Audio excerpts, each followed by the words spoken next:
Bagaimana komitmen Amerika Serikat dan Iran segera akhiri perang? Kita akan bahas bersama dengan pakar hubungan internasional Presiden University, Teguh Reza Shah. Selamat malam, Pak Reza. Selamat malam, salam dari Presiden University. Baik, Pak Reza, jadi bagaimana Anda melihat peluang nyata tercapainya kesepakatan damai antara Iran dan Amerika Serikat saat ini? Kans untuk itu ada ya, terutama sekali Pakistan saat ini bekerja keras agar Amerika Serikat dan Iran itu mencapai kesepakatan itu menjelang keberangkatan Donald Trump ke Cina. Itu sekitar tanggal 14 atau 15 bulan ini ya. Kemudian juga Pakistan memiliki keyakinan tersendiri karena Pakistan mengatakan isu-isu kedua negara itu sudah terselesaikan sekitar 80%. Walaupun nanti urusan nuklir itu masih menjadi istilahnya bottleneck ya, itu kendala ya. Kemudian dikatakan juga oleh Pakistan walaupun kedua negara itu sudah mendekati 80% tingkat setuju, tapi urusan nuklir itu masih ngotot mereka. Kemudian juga Pakistan kita perhatikan sudah bekerja keras agar tercipta satu jalan tengah. Kemudian pada saat yang sama informasi juga masih samar-samar. Misalnya kita belum mendapat statement resmi dari pemerintah Iran perihal siapa delegasi mereka yang akan datang ke Pakistan ke depan. Setidaknya dunia sudah bisa menduga-duga yang akan datang adalah Menteri Luar Negeri Iran Abbas Araghchi dan Ketua DPR Iran adalah Muhammad Baghir Ghalibaf.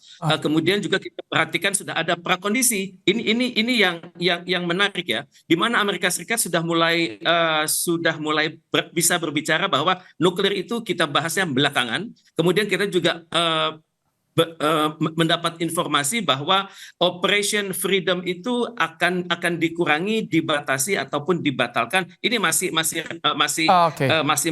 Pak Reza, tapi sebelumnya Trump ini menyampaikan beberapa tekanan ke Iran, bahkan bilang Iran harus mengibarkan bendera putih. Bagaimana Anda melihat ruang kompromi di tengah kompleksitas syarat yang diajukan AS dan juga Iran jika masih ada tekanan yang muncul di permukaan?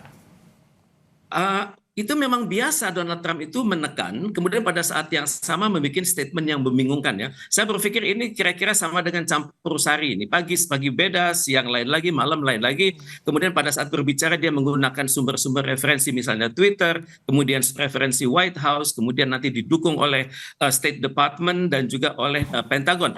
Kalau saya bisa melacak sebulan terakhir ya, itu tanggal 15 Maret itu Amerika Serikat mengatakan Iran itu hanya punya waktu 48 jam, jika tidak maka neraka akan menimpa mereka.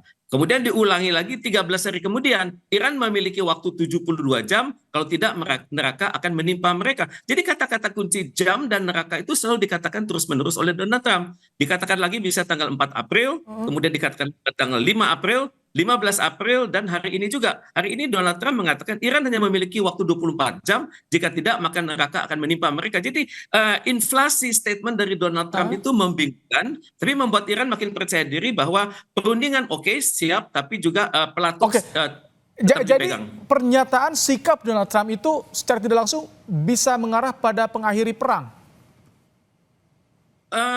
Kita tidak pernah tahu ya cara pandang seseorang yang mengidap narcissistic personality disorder. Dia seringkali tidak mendengar siapapun, bahkan jenderal-jenderalnya pun seringkali tidak dihiraukan. Dia lebih percaya kepada headset. Kemudian dia seringkali juga menafikan statement dari peringatan dari jenderal-jenderal yang sudah dia pecat, misalnya kepala staf gabungan, mantan menteri pertahanan, dan juga kepala staf angkatan udara, kepala staf angkatan laut. Jadi Donald Trump ini ingin menang sendiri. Cuman untungnya sekarang kalangan-kalangan Pentagon itu sudah sangat berhati-hati. Mereka tidak sembarangan memberikan informasi perihal nuklir kepada Donald Trump. Mungkin nuklir soal Iran mereka kasih tahu sudah berapa persen uranium, tapi bagaimana cara meledakkan nuklir dari Amerika Serikat itu yang tidak dibagikan karena ada prosedur. Mereka menggunakan istilah biskuit ya, biskuit atau ada kata-kata kunci yang hanya bisa digunakan oleh seorang presiden, nanti didukung oleh menteri pertahanan dan juga kepala staf gabungan.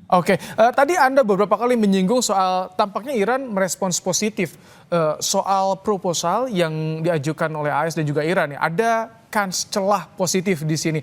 Apakah artinya distrust selama ini yang terbangun antara AS dan juga Iran perlahan sudah mulai terbongkar, sudah mulai bisa dipecahkan? Diperkirakan begitu ya, walaupun memang informasi sangat samar-samar saat ini ya. Misalnya di kalangan Barat itu menilai di kalangan Iran itu terjadi perpecahan. antara presiden dengan dengan pimpinan dari Iranian ini Revolution Guard Corps. Kemudian juga dikatakan bahwa ada persaingan juga yang melibatkan pimpinan tertinggi. Tapi ini kan isu yang dibuat-buat kan. Bagi pihak Iran kami tetap bersatu. Pihak-pihak yang mempertanyakan kami lelah itu adalah sebenarnya mereka sendiri yang lelah. Tapi untuk itu saya perhatikan untuk suatu negosiasi memang diperlukan suatu rumus civis pacem parabellum, siapapun yang ingin damai harus siap untuk perang, dan tampaknya Iran mengatakan kami siap untuk perang jangka panjang dengan Amerika Serikat karena mereka tahu persis pada saat mereka melepaskan peluru kendali, pada saat yang sama peluru kendali itu sedang dibuat di berbagai kota di bawah tanah di Iran, dan mereka juga sudah mengetahui persis stok Amerika Serikat sudah sangat menurun, dan untuk mendatangkan stok itu perlu waktu, dan membuat stok di daerah military industrial complex Amerika Serikat juga perlu waktu. Kalau Anda melihat strategi yang disiapkan oleh Amerika Serikat, bagaimana jika negosiasi gagal? Apa yang disiapkan seorang Donald Trump?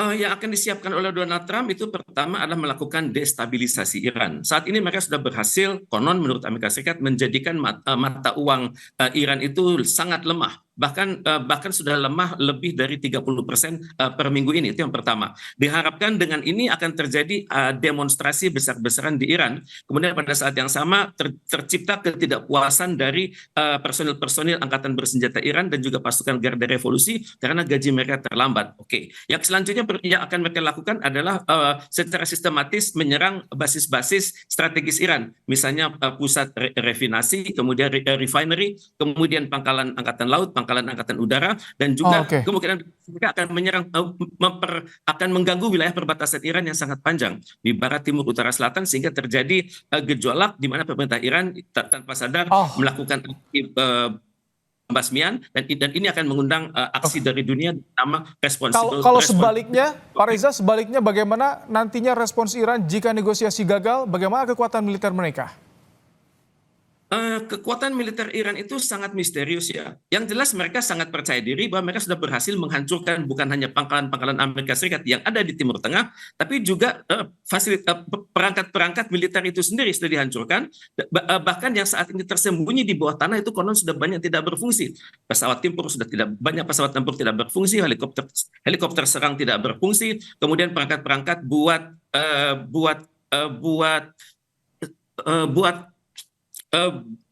perangkat-perangkat buat amunisi